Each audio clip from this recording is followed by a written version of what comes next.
Yep, go. Okay, great evening. Thank you all for joining tonight. This is Planning Committee meeting from Town Council. I'm Steve Tanner. I'll be chairing this evening's meeting. We make our meetings available to as many people as possible, regardless of where they are. So we're using a hybrid setup of here in person in the Town Hall chamber and online via Zoom. Those in the room, a little housekeeping. The emergency exit is to the rear corner of the room over there. The assembly point is in the car park. Toilets can be accessed at the end of the corridor on the right-hand side, and there is an accessible toilet to the right of the lift. Any panelists on Zoom, please use the electronic raised hand by clicking on the participants button at the end of your screen. Those in the room, please raise your hand. Any attendees on Zoom, please post questions to the Q&A board. Attendees' names will become visible on the questions board for the record as your question is answered. Any attendees in the room, again, please raise your hand. Tonight, Owen's going to clerk. Jane will manage the questions board and participant settings. The meeting will be recorded for minuting purposes, and we also live stream to our YouTube channel. Thank you. So, agenda item number 1. Any questions, comments, information from public or councillors? No, good, excellent. Agenda item number 2. Degree apologies of absence received. We've got Fiona. Yeah. It's Fiona Barrows and Polly Lamb. Great. Someone propose that. Thank you very much. Steve, Philip. Yeah, that's unanimous. Unanimous. Agenda item number 3, declarations of members' interests. We do. It is working. It is working. Because we have 2 items on the agenda, items number 949 and 950. One, the applicant is Town Councillor Nick Dove, and the other applicant is Frome Town Council. It's a tree application. So councillors have all signed dispensation forms, because if everybody declares an interest and everybody leaves the room, then we can't discuss it. So the dispensation, I need you to vote on the dispensation so that the meeting will be quorate and you can all participate in discussion. Thank you, Andy. And that's unanimous. Thank you. Thank you very much. Item number 4, to agree the minutes of the meeting held on the 14th of May. If no one's got any questions, if someone could pose those for me. Yep, thank you, Philip. And that's unanimous. Unanimous, great. Item number 5, a planning update for June 2026. Over to Owen. Thanks, Steve.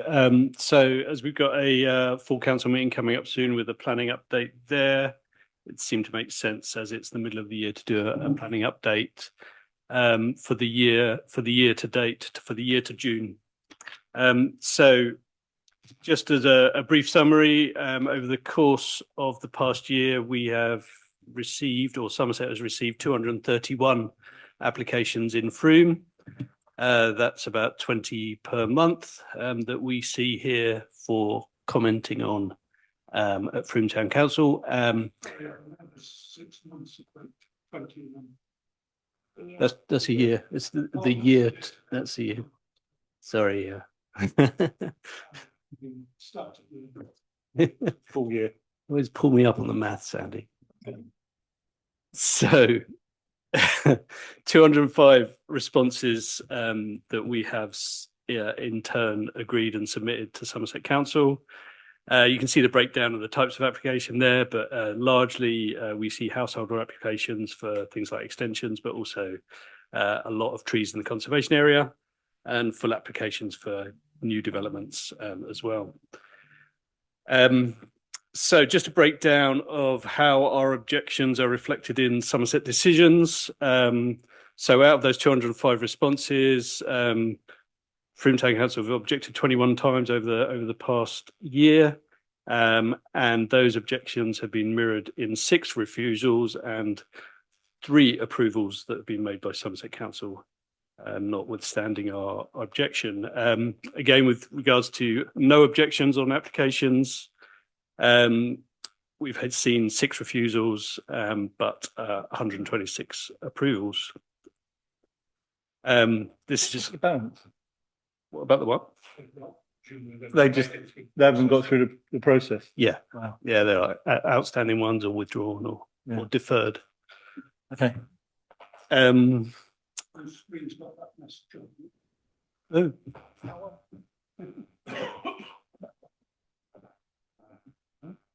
Oh my God. Right. This is just a breakdown again of the types of application there in a pie chart form. Pie chart fans. Okay. In addition to responding to planning applications, Frome Town Council has an extensive role in other things like policy work projects and so forth. In particular, we've been engaged, continued engagement on new major developments coming forward. So we engage early with developers, as we have at Selwood, Oldford, Keyford, and Packsaddle, representing local interests. We've also been doing quite a lot of work on the Frome Area Movement and Place Plan, which is around travel and transport in Somerset. The Vale of Frome LCN area in this neighbourhood of Somerset. And at the same time, we're engaging in things like the Somerset Local Plan, formulating a response as part of our consultation in that process. There's a shopfront design guide that we are initiating as soon as possible, and other things like that. Also, we support residents regularly with phone calls about planning queries and enforcement inquiries. And we also look after a number of other things like speed indicator devices and nature recovery plan we've been looking at lately, and a whole plethora of other issues. Just sort of skip through these a bit quickly. So the last, where are we? April to June 2026, so the last 3 months. Just a few examples of decisions that have come through. Tree and conservation area on Somerset Road, and we objected to, but was nevertheless approved. We objected on the basis there was no reason for felling the tree in the application, which is something you see quite frequently. But it was just an interesting response from the tree officer to state in the report that no reasons are actually required. However, following a comment from Frome Town Council, they did actually provide a justification for doing it, which was ash dieback. So, just an example. 9 Grange Road, 2-storey side extension. We offered no objection subject to satisfaction that there was no amenity impact, and the application was refused on that same basis. It would be overbearing on the neighbouring property. So yeah, that's a good outcome from that point of view. There was this TPO tree in Colette which attracted quite a lot of interest. We objected because of its extremely high amenity value, and the tree officer agreed with us on that, and that was obviously generate quite a lot of interest from local people for that pretty special tree.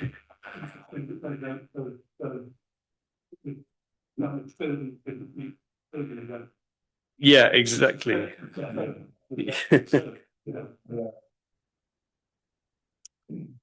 Yeah.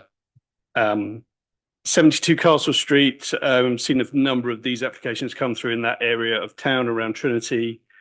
We objected on the basis in the conservation area, in line with Civic Society comments as well. And that application was subsequently withdrawn, presumably because they recognised they weren't going to get it through on that basis. This is a big extension on 19 Grange Road that we objected to. Again, bulk and massing, and it was refused for the same reason under policy DP1 and DP7. So that's a brief planning update. It's nice just to see how the decisions have come through after our comments. Yeah, thanks for that, Owen. As you say, it is interesting to see where Somerset are in agreement with us and where they're not. Excellent. Moving on, item number 6 on the agenda, a presentation from the Frome Civic Society. I guess that's you, Pat. And Pat, if you just want to give me a nod when I'll skip the slides on. Right. Okay. Don't know which way to look. Is this working? Do we need it? Yeah, I'll just talk. Well, thank you for this opportunity. I'm Pat Smith. I'm currently chair of the Frome Civic Society. I'm also on the committee of the Frome Society, which is fully involved in what we've put together here and does agree with the points that we want to make. Also with me today are the colleagues who have worked on our Heritage at Risk dossier. And so we've got Sue sitting next to me, who produced all those wonderful images of graffiti and rubbish, and has just said to me, people are really, really concerned about this. So, you know, this is the neglect aspect of it. And then we've got Andy, who some of you may know is very much our shopfront man, with his retail design background. And then we've got Sarah, who is into building conservation, has an MA in conservation of historic buildings. So, and I myself, and as people may know, I'm an architectural historian and many other things as well. So between us, we said we need to go out fundamentally and try to log some of the issues that we feel concerned about. And I'm not going to talk about those issues now, because I hope you have read the dossier, which has been kicking around for quite a while. And just to say that today, we don't expect any kind of decisions, but what we are looking for is support from this committee to convince the town council as a whole that it should be investing a very small amount of its precept, less than 2%, in our historic townscape. I must say that having just looked at the report that you've shown today, not a word about conservation areas. I mean, the trees in conservation areas get more attention than buildings in conservation areas. We do log the conservation area applications that come through, and actually, if you dismiss all the trees, of the planning applications for buildings that you look at, 60% of them over the last 6 months were in conservation areas. And yet we're not getting any kind of feedback. We're not getting any kind of input on this. I've put this one up because we don't say this often enough. This town is literally packed with picture postcard historic scenes. And from medieval streets, which we all know about, Regency terraces, which we perhaps don't think about, but if you look at Bath Street properly, that's what you've got. We got our historic lanes, our alleys, our hills, steps. We have one of only 3 bridges in this country that's got buildings on it, and so much more. So what I would say is that most historic market towns with this quality of environment would want to make the most of it. And what the report we have put together shows is that Frome is allowing its heritage assets to be compromised and devalued. So, as I said, I'm not going to go through our evidence so far, and it's a very small fragment of evidence that we could produce. But the key point, which I really want to put across, is why this matters. And we really, really want to get together with you on this and try to get this town council to take a slightly different attitude to this. We all know, or should know, that national and local planning policy protects heritage buildings, not because they're old or because they're beautiful, although often they are, but because they are literally part of our cultural inheritance. We have an obligation to conserve what we inherit from the past for the benefit of future generations. That's in the NPPF, actually. And that applies from the grandest buildings, of which we have a few, down to the humblest street. And it should be reason enough in its own right for us to be bringing this up the agenda. But we think there's an equally, if not more important incentive, which is the economic one. Historic market towns like ours, should attract and appeal because of what they are, not what they do, not about the fun and games that takes place here, but what we actually are. And that in turn should attract investment. Right. Can we have the next one, please, Owen? Which you've all seen. I put this up. As you know what this is. It's the festival brochure for this year. And as you would imagine, it's got lots of people doing exciting things, as we do in Frome. But please also note, where is it all taking place? Anyone noticed? Anyone seen the giveaway signs? What is that running down the bottom with Frodo the cat looking at a fish? It's the lead. So we are in Cheap Street. And the point that I think people don't take into account enough is that our townscape is the backdrop to all the events, the activities, all the enterprises that bring people into our town centre. And we honestly don't think that these would be so successful or they would even survive if it weren't for that backdrop. So ignore that at your peril. And if I could have the next slide, please, Owen. Let's be realistic about this. Cheap Street is a very sad sight.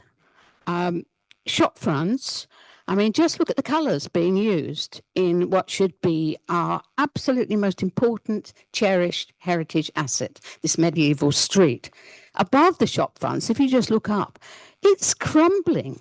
Nobody cares. And of course, we've always got the situation where we've always got some properties empty, and we've always got people saying, please, please bring us more footfall. We talk to the shopkeepers there. They need more support. They tell us, why isn't anybody helping them? Right.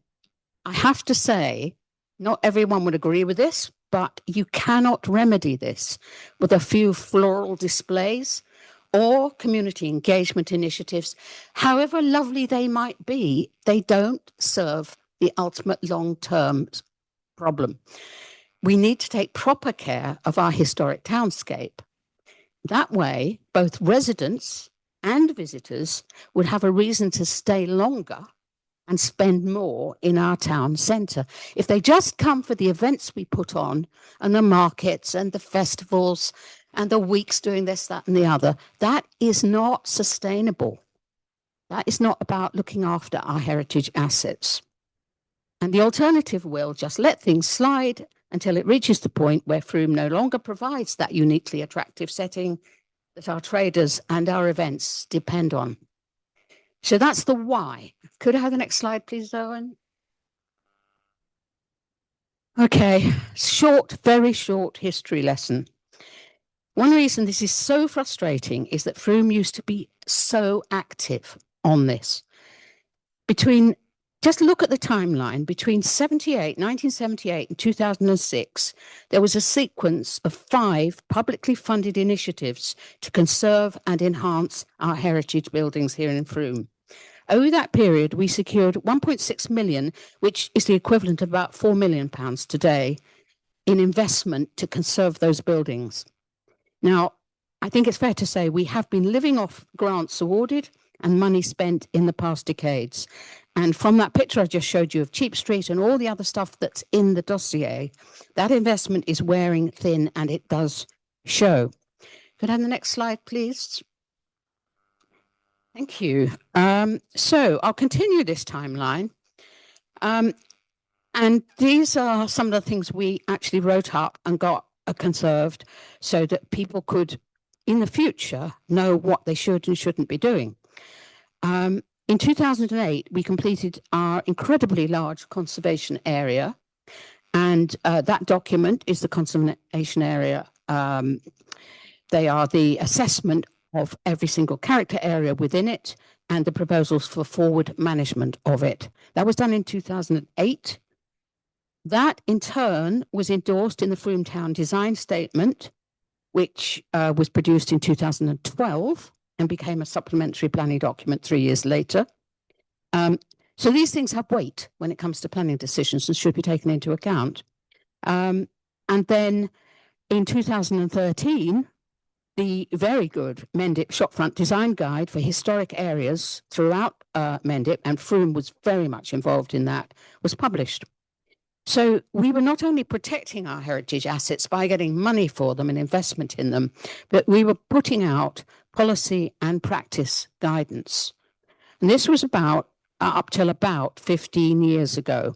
And then conservation action in Frome just literally fell off a cliff. That was it. No more was done. Now, I think we need to be fair and ask ourselves, why did that happen? There was, of course, a financial crash in 2008. And the result of that was that every local authority was forced to cut costs.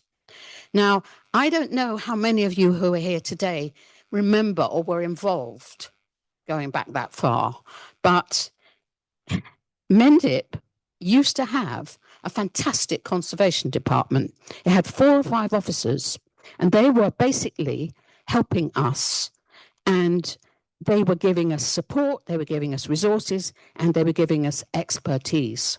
And that's why we were able to do so brilliantly from the mid-70s through until about 15 years ago. They were great. We needed them. They were terrific. And they were abolished by Mendip and reduced from a whole department, which was an independent department, to a single or 1.5 conservation officers who were subject to planning officers. So totally demoted the whole conservation thing.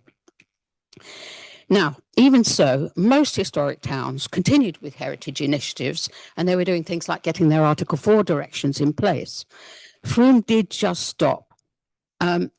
We don't know why. It may have resulted from the change of administration at that time, in that a whole new generation of you guys came along, not you guys, but your people who came along at that time. And I don't think the people that came in had been part of the mission to conserve and look after our historic townscape. I think you didn't have a collective memory of doing it and why we did it, and you didn't know what still needed to be done. So there was a hiatus that made what happened in the general economy, I think, a lot more extreme for Frome. Right. Now, as a civic society, we did try to help. We have tried to help. We do have a very good range of knowledge and experience, and we have followed up on a few things. We finally got some local buildings, some buildings locally listed. Going back to, I think, 2018, we finally got that done last year. But we, the civic society, have the knowledge and the experience, but we don't have any statutory powers. You, as the town council, do have statutory powers. You do carry weight. But you no longer have the benefit of what Mendip, in the good old days when they had a conservation department, used to provide us with. So basically, we've got the knowledge, but not the weight. You've got the weight, but you no longer have that expertise on tap. So we absolutely think that this town council, driven by this committee, should be filling that gap and getting your hands on some professional resource to help us bring our townscape back to where it should be and sustain it for the future so that we don't let future generations down. I'll very briefly cover what we think needs doing. If I could have the next slide, please. The absolute priority from our point of view is to secure some protection for our conservation area. That is the character area 1 of our conservation area. Every building shown in red is listed. Every building shown in green is considered to be positive. It is amazing. And we have 10 of these character areas throughout the town. Now, the vast majority of works carried out to unlisted buildings in these areas are made without any application at all. No planning application, because Frome never secured any Article 4 directions, as every other historic town in the country and in Somerset has done. Right, people get queasy about Article 4 directions. They say, oh, it stops people doing what they need to do to their houses, and it stops them modernising, it stops them this, that, and the other. They are not banning orders. They simply suspend some permitted development rights. And that means that certain alterations in certain parts of the town will require consent when otherwise they would not. So I'm going to give you a couple of examples. If I could have the next slide, please, Owen. Right. I could have taken a million examples, but these are some. Everyone knows I go on about windows, but if you take a look at the right hand of this image, you will see two images taken actually from the same pair of houses. On the far right, you have the original early 19th century sash windows, and you have those nice, absolutely Frumian dressed stone surrounds, even with the Frum ears sticking out of the sides. Next to that is the other half of that house, which has not only inserted totally non-matching windows, plastic windows, casements, not sashes, but has also knocked out all those dressings around the windows to make the much bigger windows fit. So if we had Article 4 directions, that couldn't just be done without asking. And you would be able to argue that this was actually detracting from the conservation area. Other things I've shown here, you can put in awful rainwater pipes in any white plastic you want. You can put up a wall of solar panels. You can paint what you want. And I have to say, this is not about whether you would have approved of any of these had they come to your attention. It's the fact that you didn't get the chance to approve them or disapprove them because we don't have Article 4 directions that would mean they would come to you in the first place. And without those directions, conservation area status has little legal force. So we're always fighting. Oh, and next one, please. Now, if this were Stamford, and this example was brought to me by Andy, who looks at a lot of other market towns, it's a little bit smaller than Frome. It's about the same sort of heritage status. It's pretty nice, as we would be if we cared to think about it.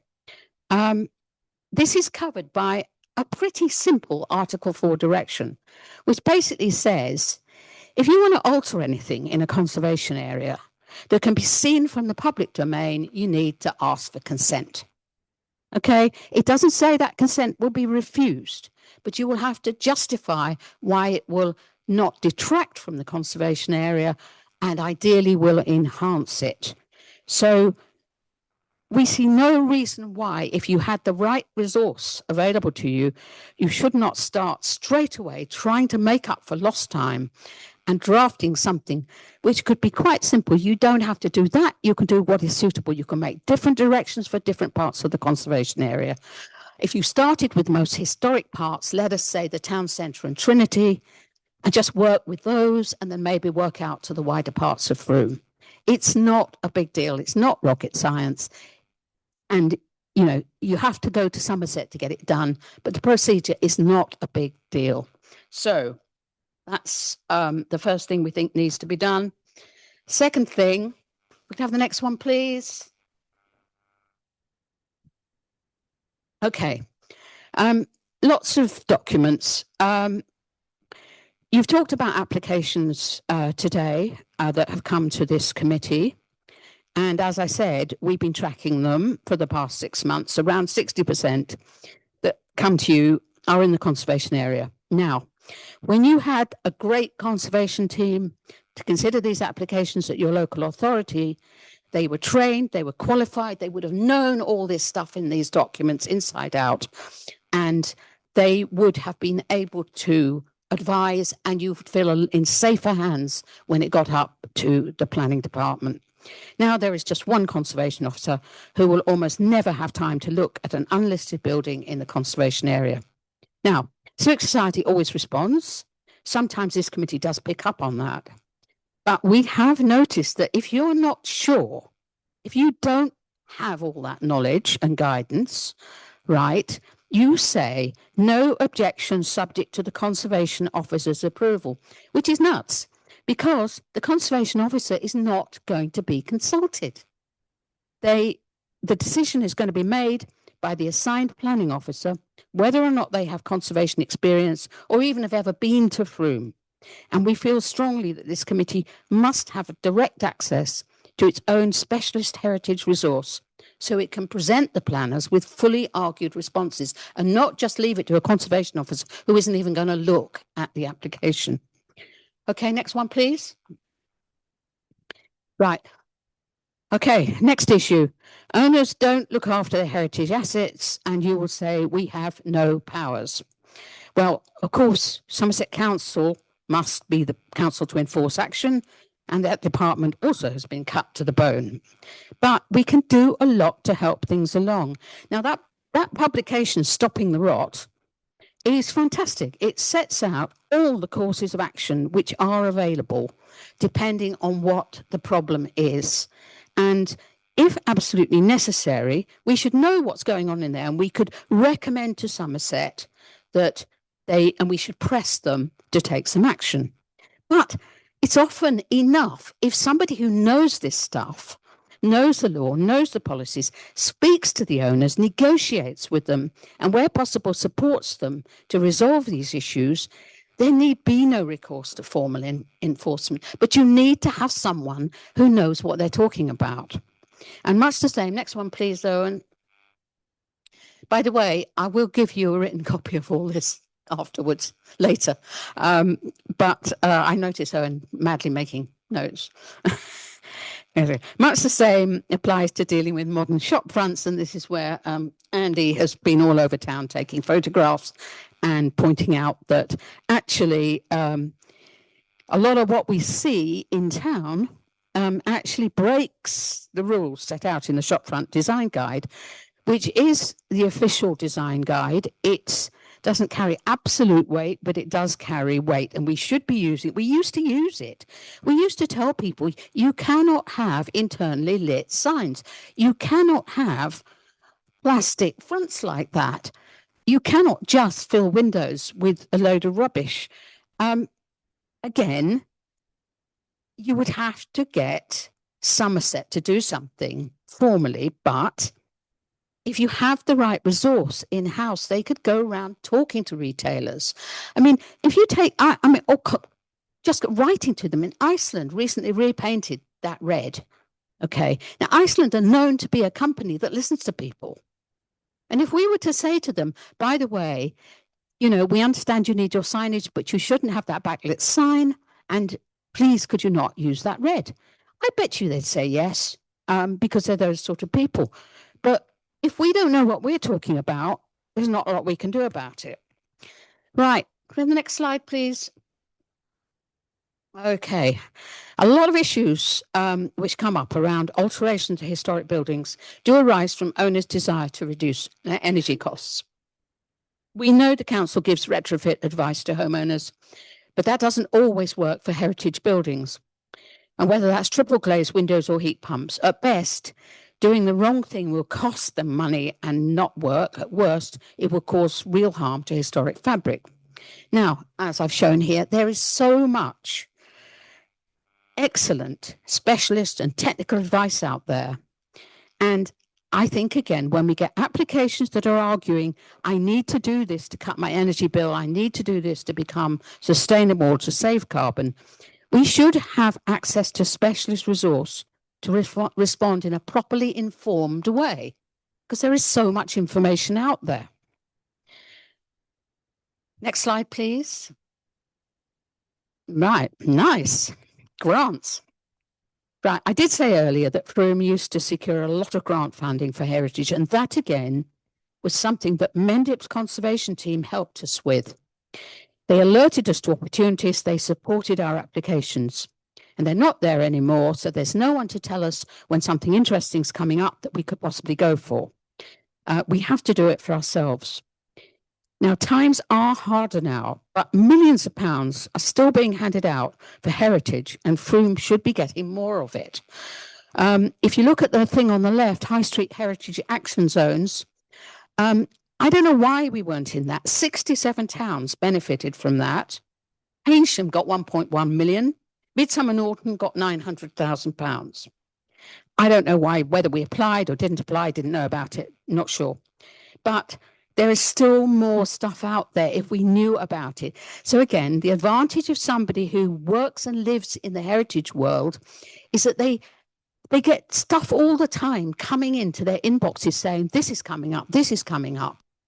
We should be aware of that. We should be alert to it. And that, again, is another reason why we think, you know, money can be found if you can argue for it and if you know enough about the subject to know how to meet the criteria, which is the absolute key with any application. Right, last slide, please. Okay, just a bit of fun really, but it's also making a point. As I said at the beginning, why don't we promote and champion our heritage townscape? Why does marketing never mention this?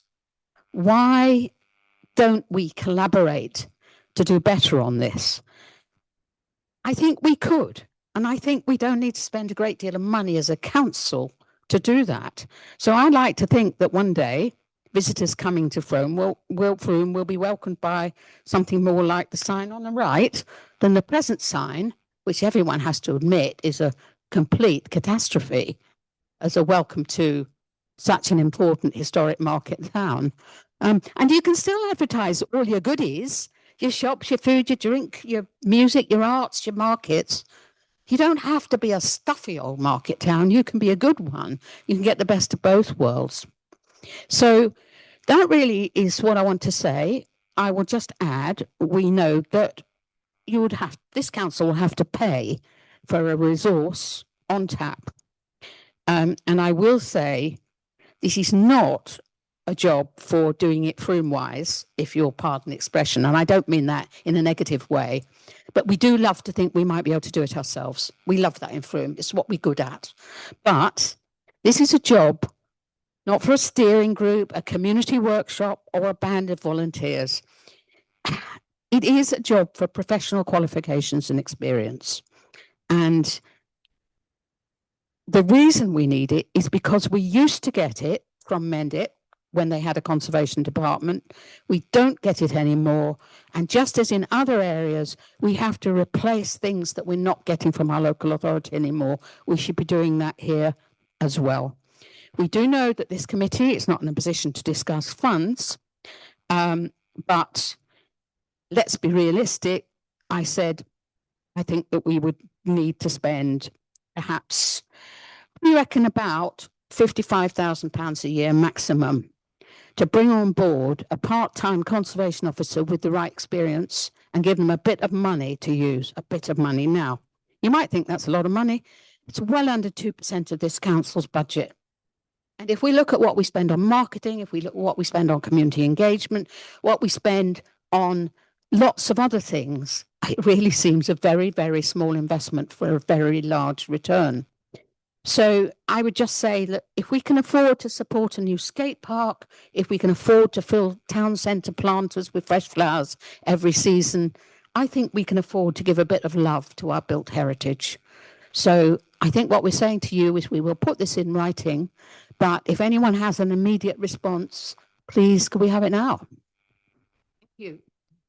Thank you, Pat. Has anyone got any comments or questions while we're here? This side of the floor? And then I'm going to go this side. Hello. Hi, Pat. Thanks for coming. Sue, Andy. Sorry, I don't know you, Sarah. As you know, I'm yours and Andy's councillor, and I see you regularly.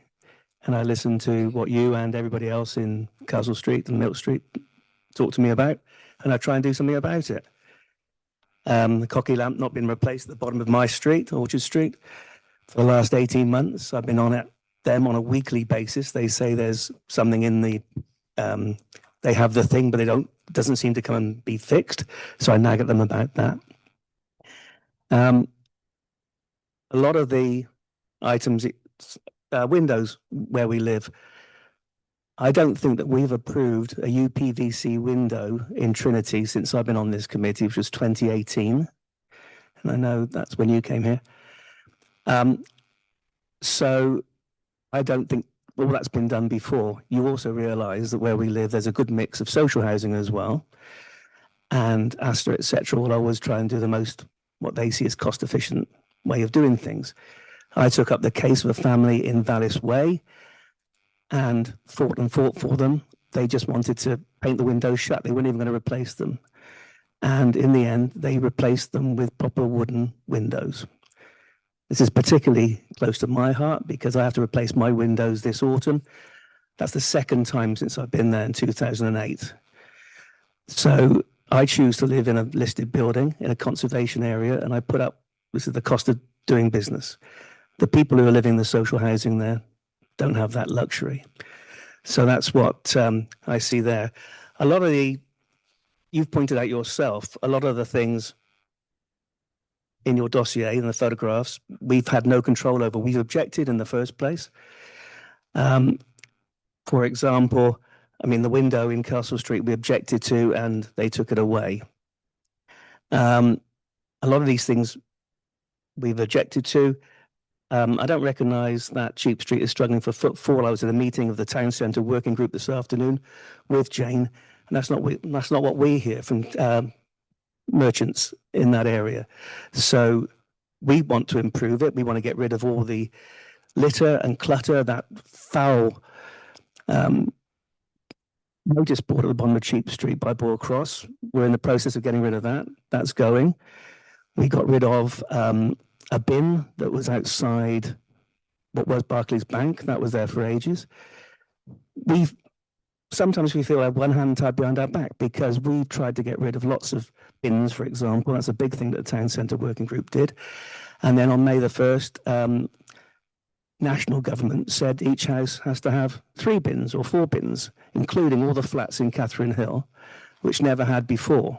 I mean, we objected to the development of the old St. John's ambulance building on the corner of Palmer Street because that very reason, the street would be full of bins and there was no way of hiding it anywhere else. So that's something we do. You'll be aware that Frome Town Council have paid for a Frome Town Ranger. Mike paints the bins, repairs the bins on a daily basis, and they get graffiti straight away. We don't do the graffiti. We fight the graffiti as often as we can.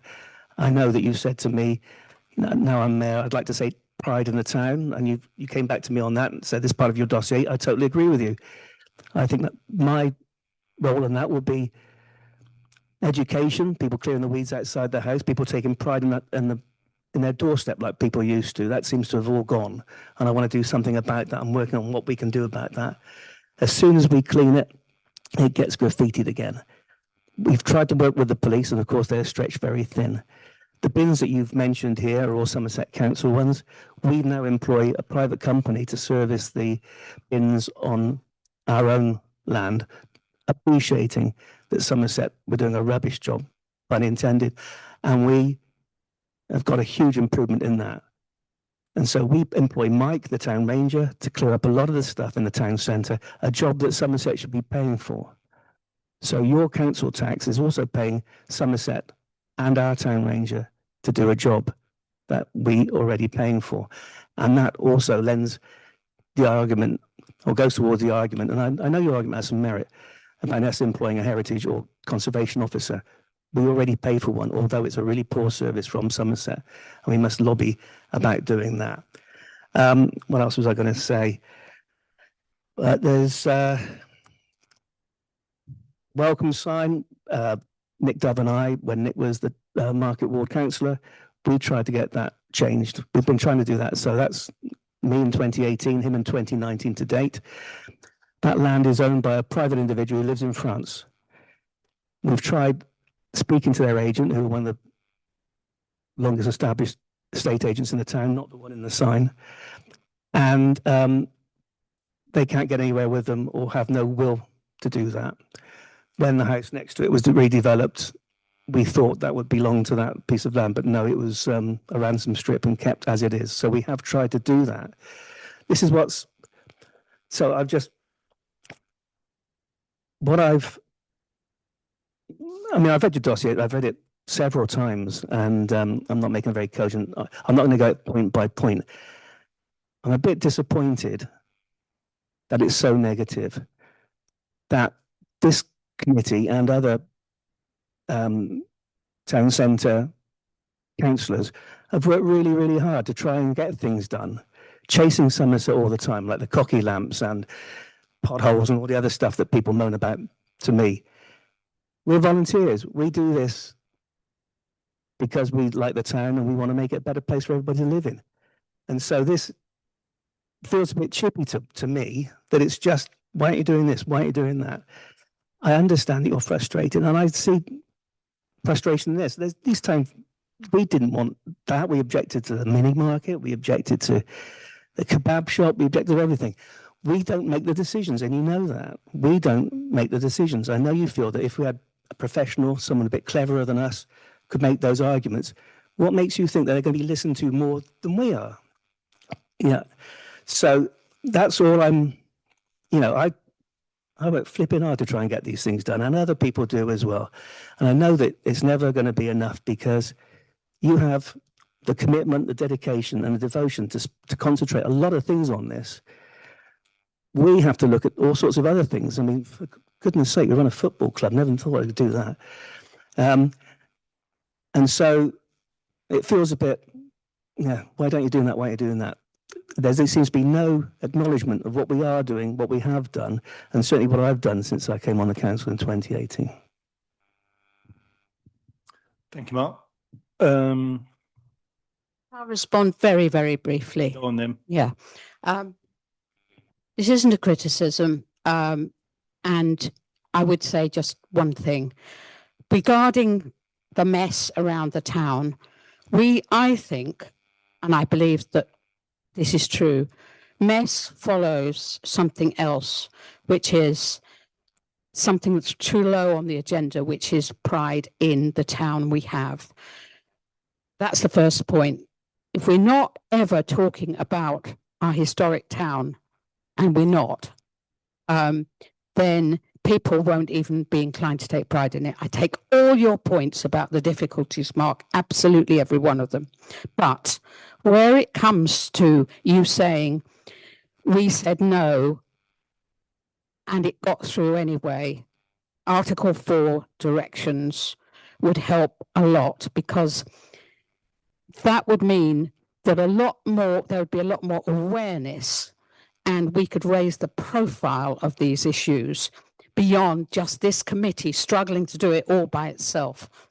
And I really think that this committee needs the proper support it would have had 15, 20 years ago. I really, really do. But I do not wish to be negative. I'm sorry that we've tried to be more positive today about what we can do better and how we can do it, right? And I take your point, absolutely. We know how hard you guys all work, but you are volunteers, and perhaps what you need is some professionals. And the money involved in paying for someone part-time is really very tiny compared with some of the other things this council spends money on. Thank you. Okay. I've got a couple of points and a question for you, Pat, actually.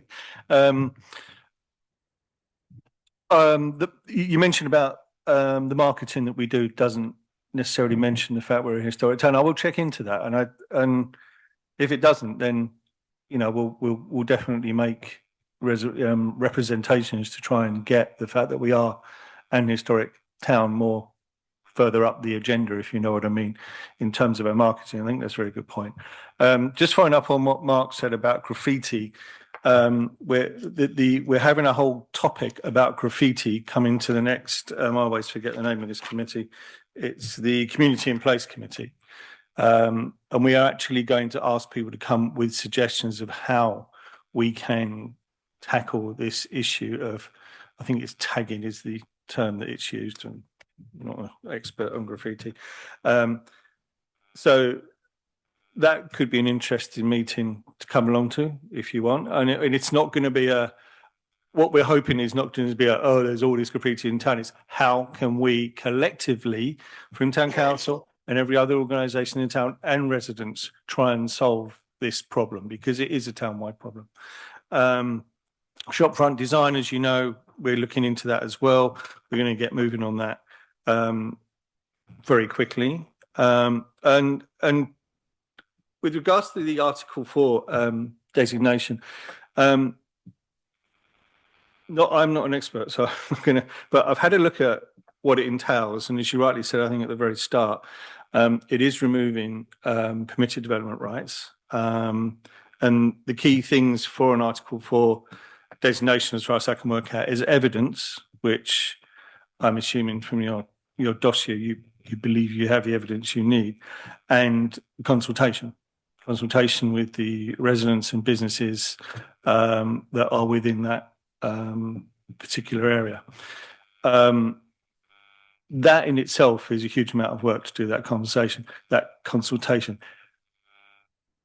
Obviously, we as a committee here cannot say yes or no. We're going to do it, etc., etc. But just the question is, would the civic society be prepared to do some of that that consultation in that area themselves, and then feed it back? Because again, from what I read, it's not just us that can apply for an Article 4 designation.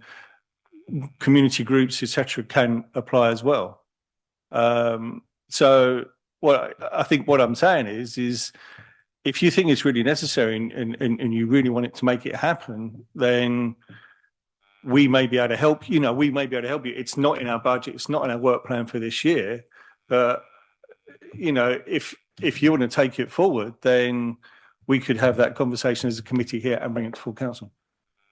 Okay. On your first point, which is not advertising the fact we're a historic town, this has happened slowly, but particularly in the latest Discover Frome website. I mean, if you put in anything about history or heritage, it's a devil to find. So it's just slipped off the agenda completely. Well, I'll have a look at it. And I know that's an issue. The other, regarding Article 4, one of the reasons that we think you need resource, I have no idea why the committee is resistant to resource.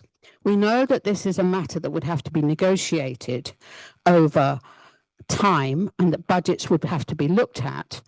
But, why are you spending money on duplicating a shopfront guide when we've already got a perfectly good one? I mean, why are we spending so much money on other things as a council? I can't understand why this committee doesn't support it. I can understand why you might have a devil of a job talking to Frome Town Council in a more broad sense and saying, oh, well, we want to spend the money on community engagement. We want to spend the money on this, on that. I don't understand why you guys don't think this is a really good idea, that you should have some professional support.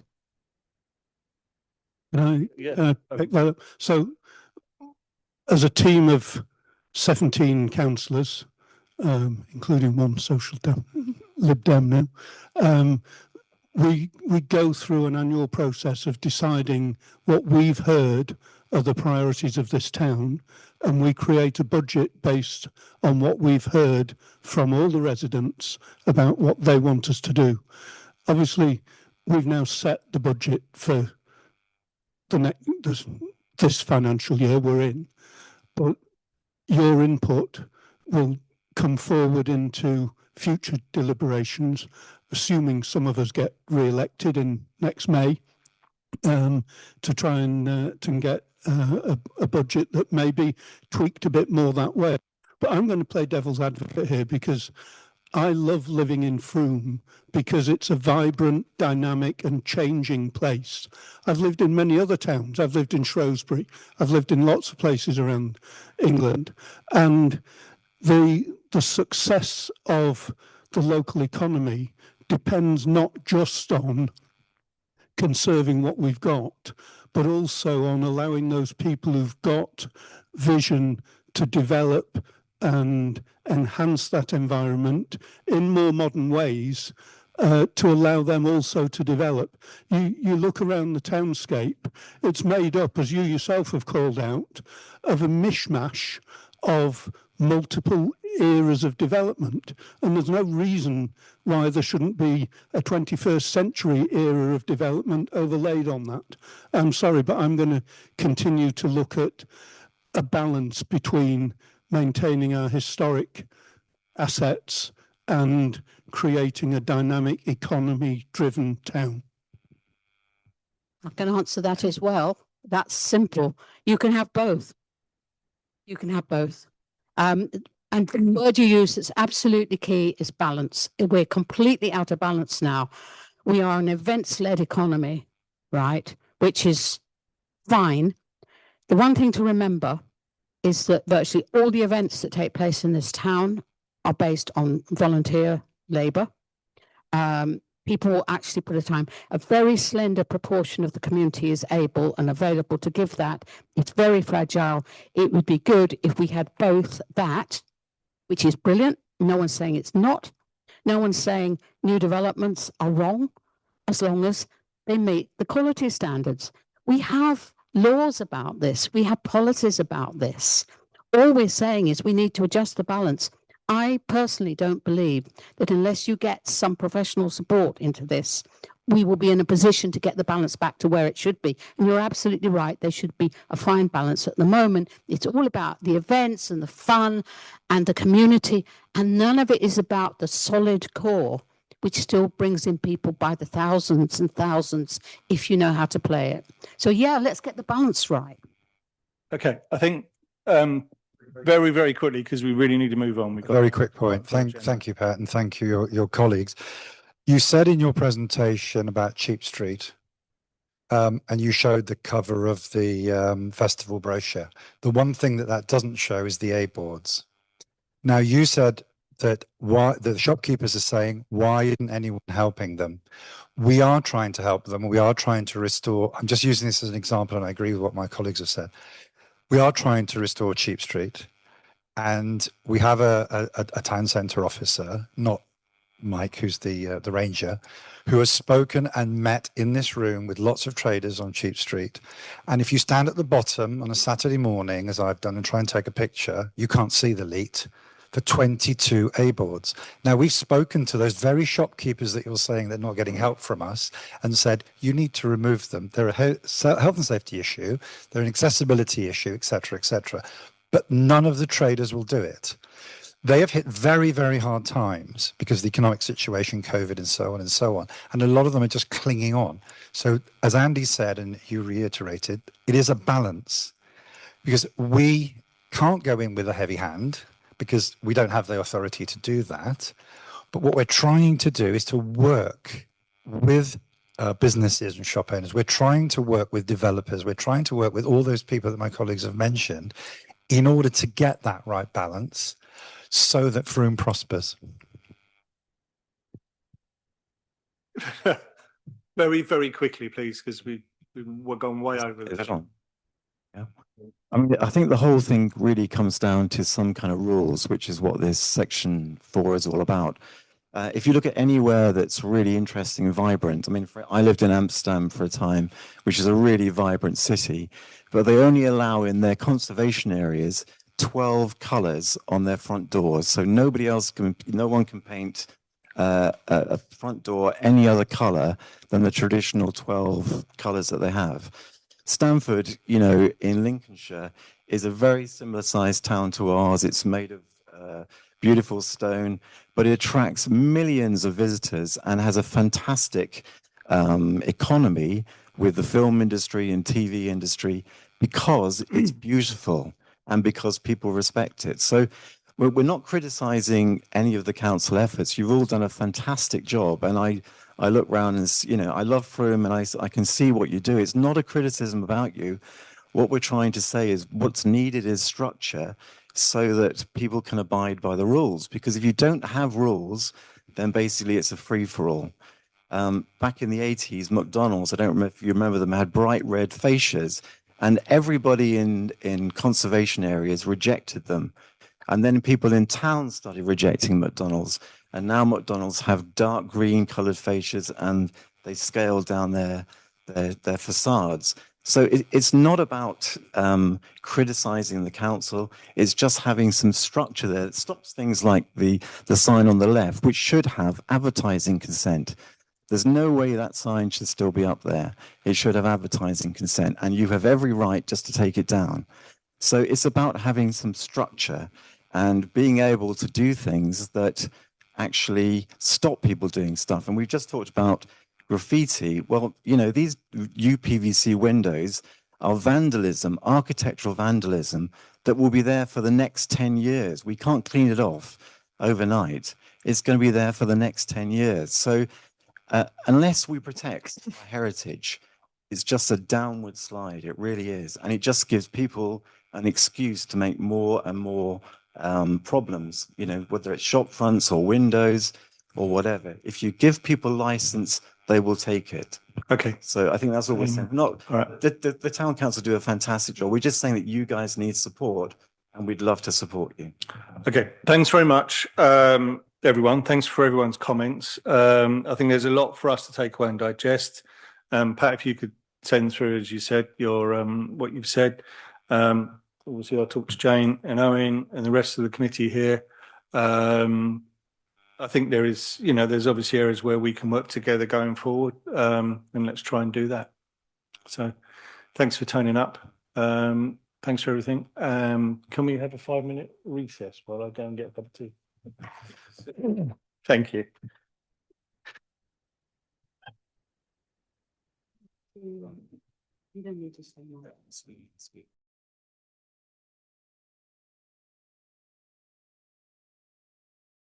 on. Okay, shall we crack on? Welcome back, everyone. Item number 7 on the agenda is to consider major applications received, and I think that's Owen tonight.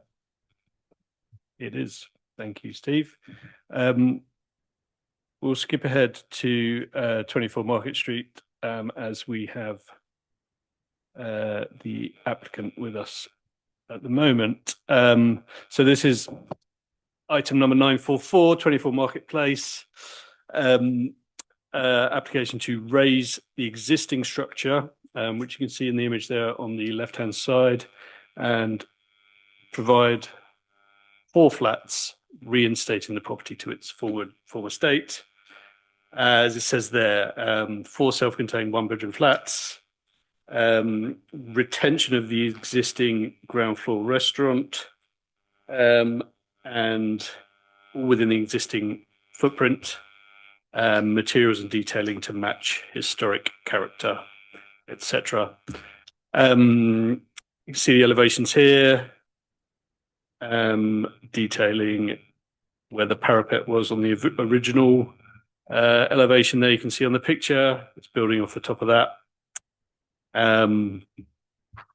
And another rendering of that elevation, which has been sent to us more recently. And there's the sides. Proposed ground floor plan would remain as a cafe or similar. And first floor plans, you can see 2 apartments, single bedroom layout as seen there, and the second floor plan similar. Comments? Yeah, sorry, do you want to add anything?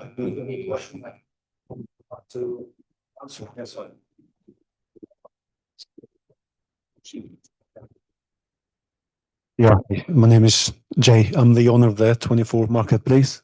So please do feel free if you have any question on regards to this.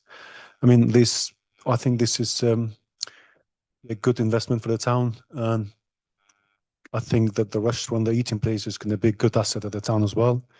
And obviously above that is going to be some living accommodation. So that's going to add to the housing association. So yeah, I mean, I look forward to hearing from you guys, and I hope you guys are going to support this.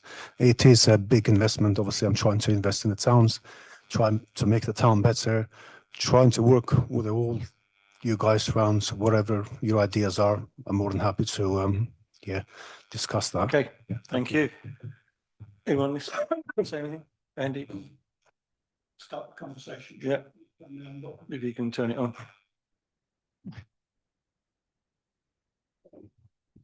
Yeah, it's got a green top. Yeah, thanks for this, Jay. It's going to be an interesting and potentially contentious one, I can say. Yes. I think there's certainly some discussion about whether, in fact, the existing was ever, whether, in fact, it was a preceding building that was that level. But, you know, the other buildings on that frontage seem to be equivalent height, so I don't have a problem from that point of view. I think it's more going to be getting down into the details of, you know, the materials that you're planning to use. And as we've heard, each of these flats is going to need 3 of its own waste bins and where they're going to go and that sort of thing. That's all worries me. We've done that. Mhm. Planning. We got all the stories for that. Everything's all Yeah. there. So if you want to go back to the picture, can you go back to the original picture, like Owen? So if you, sorry, can I just take? Yeah. So if you look at there, that this is about 1.6 meter already built, already there. So really, in reality, you're looking about 1.5 floors above that. So yeah, this is from there to there. It's about 1.6 meters. So another meter is going to go 1 floor, then the other floor on top of that. So it's not. So it really replicates Yeah. about the height of the building across the other side of Cheap Street. Yeah, so it's going to look the same as similar look. Obviously, this is going to be the eating place here. You know, I think it's going to be nice. Obviously, the town's going to be buzzing. You know, eating. You know, windows and all that. You know. Yeah, and we need the Be- accommodation. Thank you. Yeah, thanks. Thanks, Steve. Thanks, Jay. I had a closer look. You know, it's like you walk past something 20 times in a week, you don't really look, and then you actually have to stop and look. And I did exactly that from the, what was the, well, it's the George, isn't it? And on that West Bank. And my thoughts were that adding that 1.5 floors, as you say, to that, to me, doesn't seem to impose on any other area in terms of overlooking or any other part of the town. This would be it's definitely the 3rd, if not the 4th application quite recently of converting premises in town, Palmer Street, above the card shop, Scott Road, what was Shoe Zone, that's a HMO though, but converting it into small flats. So first of all, you say we need those. We need the 1-2 bedroom accommodation. But also, it's been proven right across the country that regenerating the town centre really needs people, and where you get people to the town centre is actually provide them with accommodation. And so, yes, we have to think very carefully about those I've mentioned and this application. But I think overall, I'm quite excited by it, because I'm not saying this specific one, but about the whole change, because we don't want the empty buildings. And actually what we do want is more people in the town centre, because then they will more readily support the businesses, whether it's eateries, whether it's buying stationery, whether it's clothes shops, whatever it might be. So for me, I don't have any major concerns. 1 or 2 possibly regarding the sort of internal layout, but I don't think they're major. But overall, I think the thing that people notice first of all is what they might call the impact. But I don't think that it has a major impact on the town centre that would be detrimental. And I think it would just add more to the town centre and make it hopefully much more vibrant. Thank you, Philip. Mark, so I'm going to get broken neck. Mark. Where is the access for the residents when the restaurant's not open? Is there a unique, discrete entrance for your residents on the top floors? So they go into what was the lobby of HSBC, Midland Bank. So this is the main entrance to the restaurant here. The other entrance is going to be it's going to be on the side where this used to be the cash machine used to be on the side. That's going to be the other, and the Cheap Street. So there's going to be a new, because the drawings are a little bit vague, really. It is, yeah. So You know, we need a lot more detail than this before I can make an opinion on it. But I wasn't aware that there was going to be another door. That's and also that's the main entrance for the shop and the restaurant there. Okay, because I'm fine with it becoming a restaurant. I'm not overly keen on doubling the height of it, because I think it will be a bit overbearing, but not always easy to see from these drawings. But thanks for pointing that out. No problem. Yeah, thank you. No, okay. No, thanks. Thanks, Steve. I was just interested to ask the Civic Society. In your comments, you've referenced some the fact that the original older 3-story building is recorded in drawings and photographs and plans. Are they available? Where are they? I think it would just be useful to see the context of that, because I must admit I have looked, but I haven't been able to find anything. Right. There are many photographs of the building that was there before this building, the current building, was built. They're obviously quite old photographs because that building was demolished in about 1920-21. The new building, the single-story building, which was only ever single story, was opened in 1923. The building that was on that site was owned by the Sinkins family. It was a very important Flume family. The photographs are shown from the side. There is no photograph from immediately across the road, but you can see very clearly what the finish of that building was, what the height of it was, and what the status of it was. Now, I can let you have the photographs. They're mostly all in Flume Museum. I certainly have copies of virtually all of them. But we did describe in the comment we've made what that building consisted of. It was certainly nothing like this. And if we have one argument, it is use of the word reinstatement, because the proposal is not for a reinstatement. Either this building was never more than 1 story. The building that was previously on the site was of 3 stories, but didn't look anything like this. It was a much higher status building. If you would like me to get you the photographs, I can send them to you. They're all in the museum, but I've got access. I've got them all on my computer. I think that would be really, really helpful for. Yeah. Now, to replace that building would be a totally different kettle of fish, because it was a very fine building. It was actually an older building, and the frontage was put on when the marketplace was opened up from 2 separate areas into one whole marketplace.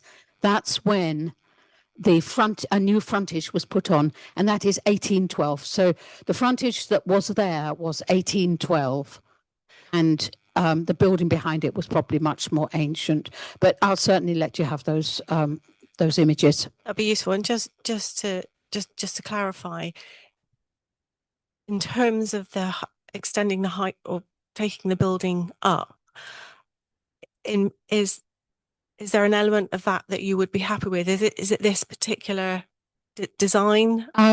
In terms of the conservation area, this has impacts on A, the conservation area, and B, that almost every other building surrounding it is a listed building. So it's the setting of the listed buildings. We do have an objection to this design.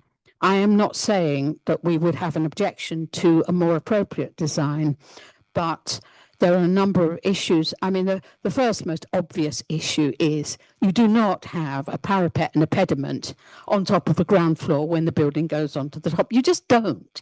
I mean, this is really harmful. But in terms of the 3 stories, I wouldn't have a specific objection if the design was of high quality and appropriate to the surrounding listed buildings. So no, the 3 stories per se is not necessarily an issue, Jane. Okay, I just wanted to clarify, because I'm sensing from the committee that that's not necessarily an issue for us either. But potentially, change to the design, as you say, the roof, and more detail in any. We would need to know a lot more, and this needs to be rephrased. This should not be put forward as a reinstatement. It is not in any form a reinstatement. It is a proposal for extending an existing building up by 2 stories. It is not a reinstatement of any earlier building. So that would be our principal objection, that it is not that. But I think there are possibilities in going to 3 stories, but it would have to be of a much higher. Every building round, if you look at the conservation area assessment, what it says about this area, that primarily the marketplace is all about very grand Regency and 19th century buildings, civic buildings, and this is a very modest strange design. So I think that would be our objection, yes. Okay, thank you. You finished? Yeah. Okay, great. Thanks everyone. Thanks Jay for coming. I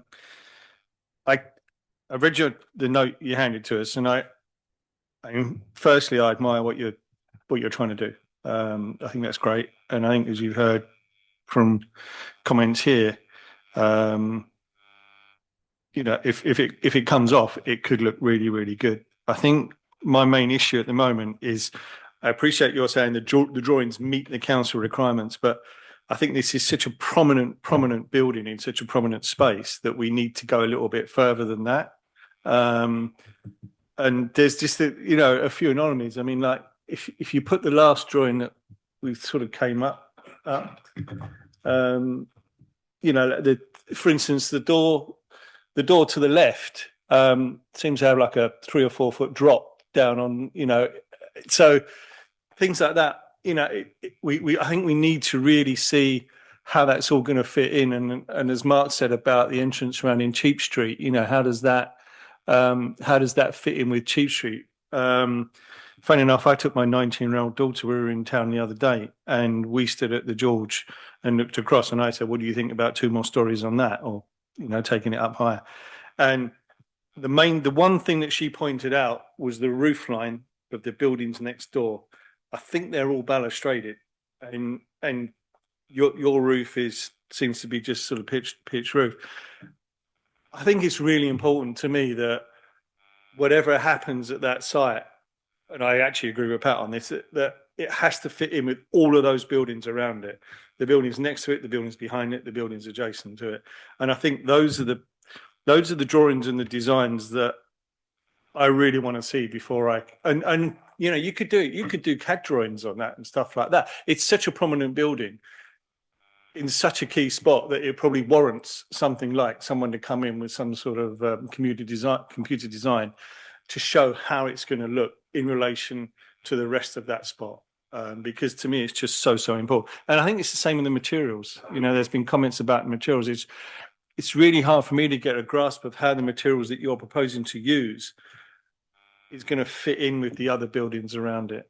And I think those are my reservations. I'm not necessarily objecting per se, but before I can make a decision, I think I need a bit more information. Okay, thank you. In terms of the quality of the building, it's going to be quite high quality. It's great. Honestly, in terms of the beach roof, the roof, obviously we can always have a look at that. That's not going to be a problem. Okay, like I said, I'm more than happy to work with you guys, whatever it is. But yeah, it's going to be quite good building. It's going to be quite nice building on a town, and so yeah, I'm going to try and do my best on that to look better than it is at the moment. So yeah, and obviously looking at back to the old building, 3-story building, it looks quite high. So I'm not trying to go anything above that. Yes, so, sure. Appreciate that. Okay, thanks. Has anyone else got?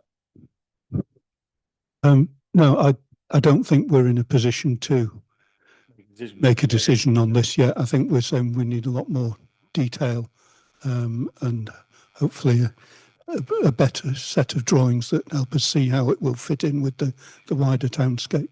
So, you know, nobody's saying, no, you can't go to 3 stories here, but let's get into the detail.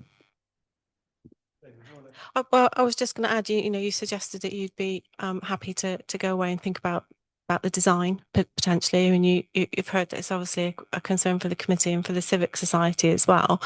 So I think, you know, as Steve and Andy have alluded to, rather than putting in an objection now, I think that the principle of going up the stories seems to be supported, but the design needs some work and the detail. So is that something that you'd be happy to commit to going away and having a look at? Yeah, absolutely. I can go away and have another look with my architect, and then we can have a look at that. But honestly, bear that in mind, you know, we're trying to make the town better. We're trying to invest in the towns, okay? And then I'm trying to work with you guys as well. So we'll see. I don't get any negative comments sometimes. It's just like, you know, you're trying to do something nice and exciting to about, and then it just, yeah. Yeah. Well, maybe we'll work with Jane and Owen, and we'll write to Dave or yourself. Yeah. With just a quick list of things that we want to see. Yeah, to make it absolutely, easier. absolutely. If that works. Whatever it needs to be, we'll do it. Like I said, I'm not, Yeah. not doubt We about can that, but yeah.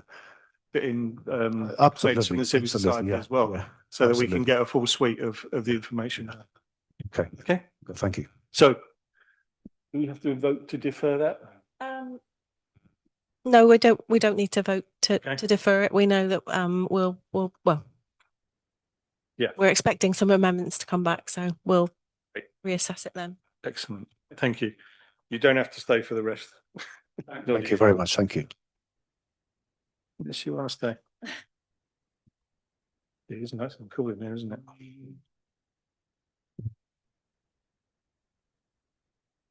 Okay, next item, number 941. This is just up the road, 19 and 20 Bar Street. Proposed renovations and alterations to the windows, and some renovations to the interior as well. You see 19 and 20 of those two properties in the photograph there. There's 3 doors there, but together they're 19 and 20, I believe. Initial comments that we picked out prior to this meeting, it appears to be an attempt to improve the fabric of the building. It's the repair and refurbishment of existing timber sash windows. They're the ones to the right, above the green shop front there. And also replace non-original metal windows, which are above the shop fronts to the left. Also including slimline secondary double glazing on the inside of those windows to improve energy efficiency. Internal renovations, including some changes to partitions and fire doors. So you can see some examples of those kind of changes on these layouts here. A lot of these are just bring the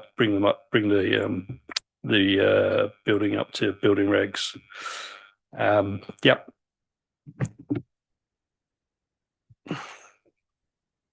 Comments? Anyone? No. No. Happy with it.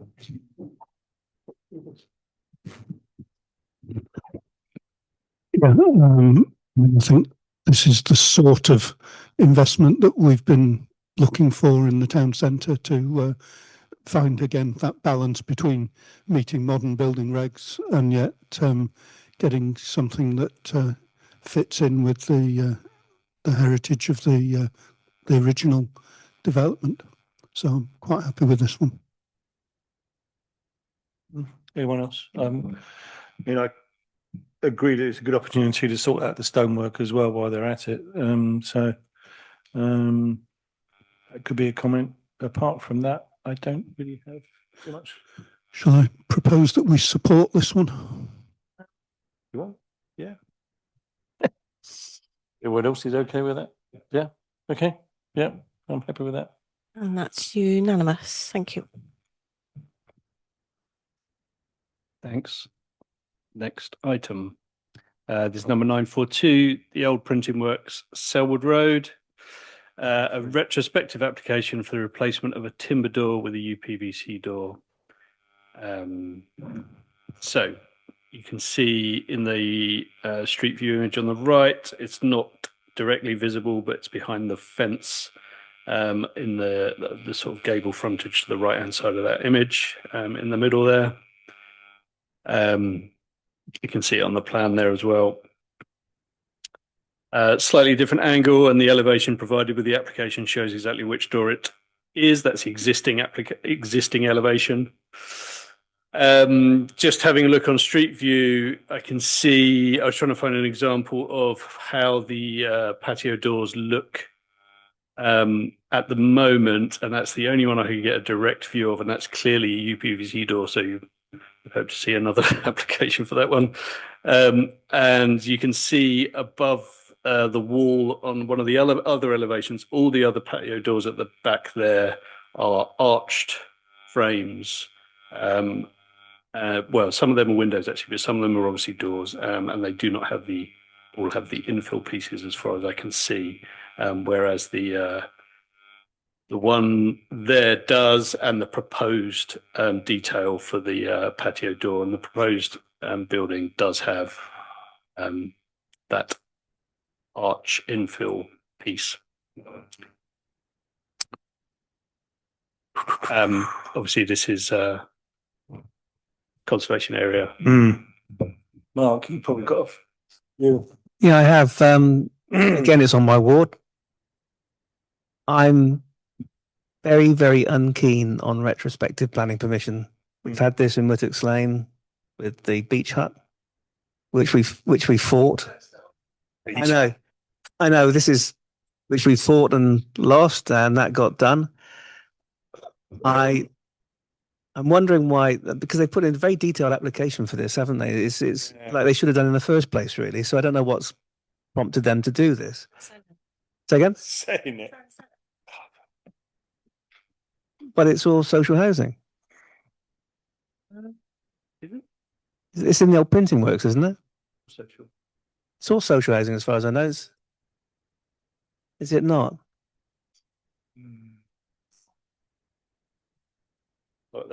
They bought the social house basically. Now they're saying, right. I know there's a bit. If you look to the left of it, there's some that have been sold off, which are private. But I thought like the mass of it was Astor. The applicant is the name of Karen Croker. Then that's what it is. Apologies for my ignorance on that one. Yeah. So what are we going to do? We're going to tell them to put a proper door in there before they can sell it. Is that what we should do? Get enforcement on them? I think it's a matter of principle. I agree with you. You know, I hate retroactive plan applications. Yeah. Because you just feel you're being legged over. You know, It's always this thing about asking for forgiveness rather than for permission, which I think is a real cop out. if you know, and that the side of that building, it's unique, isn't it? I mean, you start if you start one, then it's going to go up, isn't it? If we give permission to this, then everybody else says, "Well, you gave permission to that. Let's do it." Yeah. Were you replaced? Yeah. So And the this whole- is what I said about earlier on that all the ones in Nash's Street, which have been done before we came to power, so to speak. This is the sort of the first one that we would allow. Yeah. So we didn't allow that one in Castle Street, objected, and that was withdrawn. So yeah, I'll object to this. I think we should object to it. I think the whole appeal of this building is that regular rhythm of windows and doors that match, and it just has a dynamic that gets disrupted by the change like this. It will destroy it, won't it? Yeah, I say I don't like retrospective, but what I've commented on a few times with different businesses in town is what I call creep. You know, a little bit gets through, and then they do a bit more, and then another little bit gets through, and you go, well, look, it's okay, it's been there for a while. So no, I would object to this. Right. Okay, that's pretty clear. Thanks. I'll second that.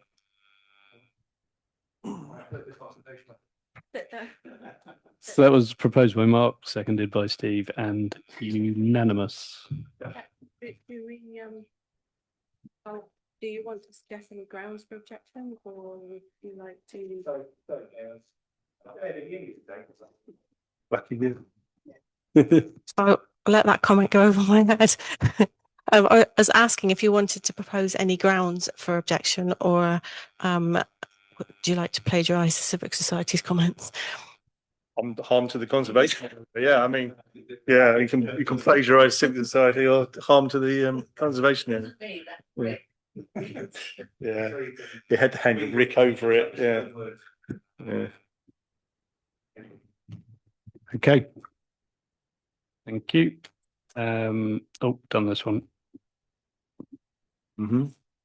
Item number 945. This is a trees and conservation area, 14 Nunney Road, felling and pollarding of a large number of trees out in their back garden. I put a comment in there, further info required. There was no justification given for any of the works really. And you can see The ones in purple on their little plan there are ones for felling. The rest are pruning and pollarding. And you can see at the back of the property there, that's, yeah, I mean, they're obviously trying to have a bit of a clear up.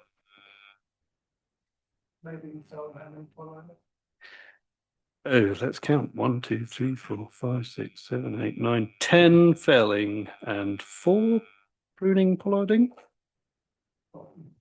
I think we need a bit of context, don't we? I mean, it looks like it does look completely overgrown, and I'm sure that at some level, removing some of those trees is going to assist the trees that are left, because I can't possibly believe they could all survive in that spot together. But I do think we need some context. I do think we need some further information. That's my view. Yeah, I agree. This is a TCA. You can't object to a TCA because it's, sorry. Yeah. You cannot object to a TCA because it's a notification, not an application. All you can do is ask that the tree officer reviews the proposal as to whether any of the trees should be given TPOs. That's why you got that one before where you said no. You can't actually say you object to a TCA. It's a notice, it's not an application. What you can do is say that you believe that the tree officer should review the site to see whether any of the trees should be given TPOs. I mean, that's a fact. And so Yeah, we know that. We want to see some further information. how can you object? But when we say object, we won't use the term. Okay, fine. Object. But what we want to be able to be in a position to make a judgment ourselves before we can recommend or suggest to the tree officer whether or not we feel any. Because the one that you gave before, the example you gave before was of the tree officer saying you can't object. Yeah. Yeah, it's the terminology, but we do know the process.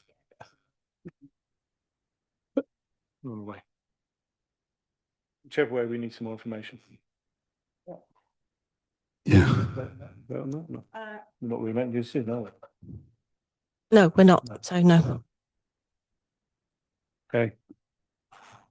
Is it going to be same? Another tree and conservation area. This is item number 946, 28 new buildings. We've got a pear, apple and apple being felled to the rear of the property there. No reason for felling. They obviously don't have to. So similar situation. You can see a satellite image there. Obviously quite a lot of trees in the garden. Reload and repeat. Yeah. To the previous. Absolutely. All right. Okay. Okay. Yeah. Last, may not be the last one, maybe the penultimate one, not sure. 948, this is land adjacent to the retreat. Obviously an application we've seen it quite a few times, conversion of a commercial studio to 2-number live-work residential units and 1 residential unit with associated work. Reasons for this change given in the application was low demand for commercial studio space, neighbour feedback, preferred residential use. We've seen no comments to back that up. Builds on earlier schemes that already included live-work units. Keeps some employment function via integrated workspaces. There's also 2 small extensions added to the original scheme, which I'll show you in a moment. There was no marketing details provided to demonstrate that there is no demand for the commercial units as were originally proposed. You can see the original plans with the studio unit on the right-hand side there. They were just open studios, top and bottom floor. And this is the revised layout, obviously switched to residential. And you can see the 2 commercial units on either side of the block there. Again, this was the original ground floor plan, same upstairs. And these are the proposed plans for this change. 3-bedroom bathroom up top. with the studio space sort of attached to the sides. Original elevations here, and this is the change. So more front doors, traditional front door design on the elevations at the front. These were the original rear, and I've added a window and some more patio doors.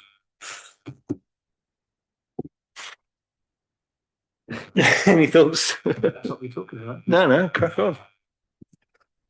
This reminds me of the Avenue Road application, where to convert from a commercial site to a site with residential element, they had to provide some sort of commercial space, and that's exactly what happened here. Steve and I have certainly been on this committee long enough to have seen this from birth or from a derelict site, and I guess that's what's happened here as well.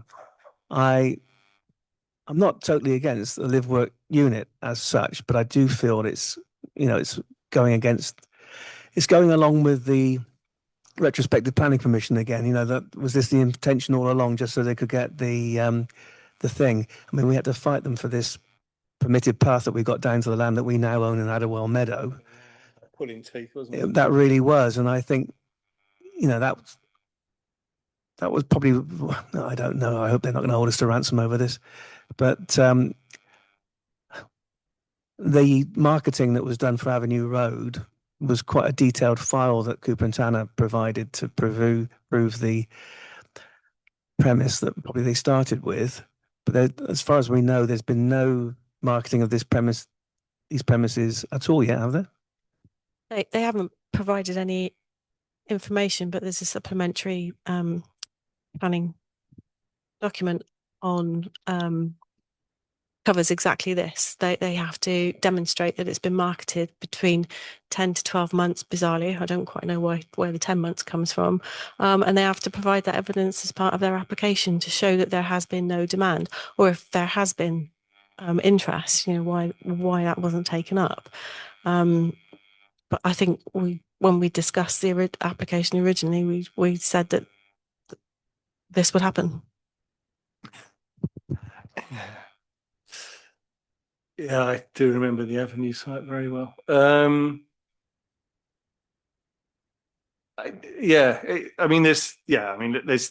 no evidence that they've tried to market. They say that the local residents would support, and support this. There's nothing to back that up either, is there? I don't think. No, there's no comments that have been submitted by no public comments on the portal. I think we need more evidence, don't we, before we can make a decision. I mean, I'm not 100% against them turning it into residential if there is no demand. I'd sooner it residential than it's sitting there empty. But at the same time, as Mark said, it is almost this retrospective planning application, isn't it? I'm quite a fan of live work units, as you know, but I do think, the rules say they should be providing that evidence. Let's see the evidence, because it shouldn't move ahead without that. I mean, if this had started, if we'd looked at this when the whole permission was given, I'd have been quite minded to approve this. It is quite a nice thing.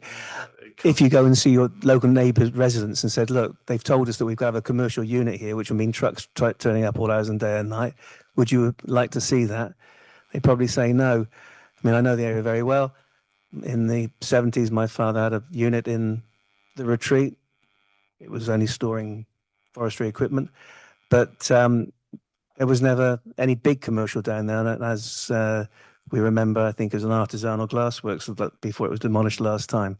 So very light industry, which could be accommodated within the live work unit. But I'd like to see some sort of evidence. More evidence. Do you just want to see more evidence, or do you actually want to object on the basis that they haven't provided the relevant evidence? I think we have to object. I think it's this creep again, isn't it? Yeah. It's bit by bit. Yeah. I think we we have to object on We the have to basis object, of no yeah. evidence of Any marketing at all? any marketing, and there's Yeah. evidence that residents want it either. Yeah. Not that that's a planning consideration, but you might as well ask. In which case, then yes, you do need to vote. And that's unanimous. Thank It you. is. Good. Right. Great. Last one now. This is item number 949, Upper Lees, Lees Lane, Paxal Way. Erection of one number 3-bedroom self-build dwelling. This is a site that already has planning permission in 2023, but it's a revised design with a slightly smaller footprint. Includes a number of kind of sustainable features, and as we've already said, Councillor Nick Dove is the applicant, so we have signed dispensation forms to that effect. You can see a photograph there of the outlook to the neighbouring property from the plot in question. And here you can see comparison of the previous approved plans, and on the left-hand side there, and the new on the right. So slightly simpler design, I suppose. And you can see ground floor layout here, upper floors there, nothing particularly controversial in there. Elevations, timber boarded, some solar panels included in the design. There's some detail of timber boarding itself, and there's a parking and access provision there. Back a couple of slides.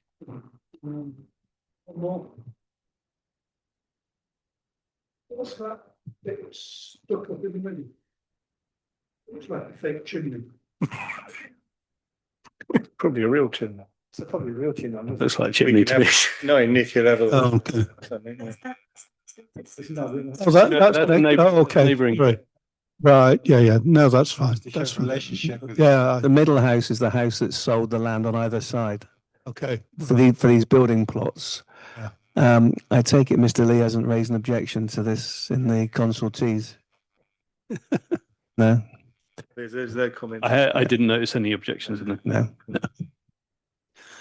Yeah. No objection. I don't know if any of councillors went to Nick's. This is not the first house that Nick has built in Prue. And I went to one of his previous ones in Inox Hill, and it was done to an amazing standard. And even then, it had every sustainable thing that you could possibly think of. So I've no doubt that this will be built to in a very, very high standard. So yeah, no objection from me. I agree, and I saw that being built, and I totally agree. It does feel uncomfortable, like sort of marking our own homework here. But what can we do? It's a small town. We're all going to know somebody, aren't we? Yeah, so that's fine.